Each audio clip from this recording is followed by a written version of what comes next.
അവനവന് ഇഷ്ടപ്പെട്ട പാർട്ടി.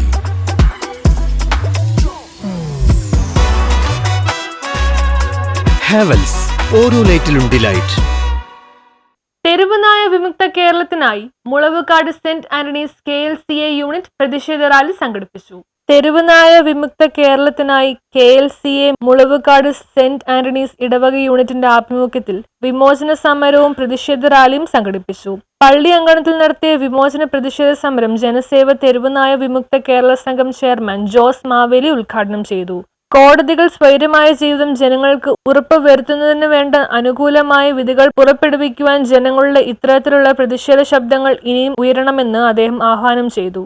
കേന്ദ്ര സംസ്ഥാന സർക്കാരുകൾ തെരുവു നായ്ക്കളെ ജനവാസ കേന്ദ്രങ്ങളിൽ നിന്നും മാറ്റുന്നതിന് അനുയോജ്യമായ നിയമനിർമ്മാണം നടത്തുവാനും നമ്മുടെ സമരസമ്മർദ്ദങ്ങൾ തുടരണമെന്നും അദ്ദേഹം കൂട്ടിച്ചേർത്തു. ഇടവക വികാരി ഫാദർ ബിനിൽ സെബാസ്റ്റ്യൻ അനുഗ്രഹ പ്രഭാഷണവും മുളവുകാട് പഞ്ചായത്ത് പ്രസിഡന്റ് VS അക്ബർ മുഖ്യപ്രഭാഷണവും നടത്തി. KLCA വാരപ്പുഴ അതിരൂപത വൈസ് പ്രസിഡന്റ് റോയ് ഡിക്കുഞ്ഞ, കേന്ദ്ര സമിതി leader Jaison D'Cunha, unit president Ancily Livera, secretary Julius KJ, മുൻ member Leedon Livere, ward member Sophy Sheen തുടങ്ങിയവർ പ്രസംഗിച്ചു.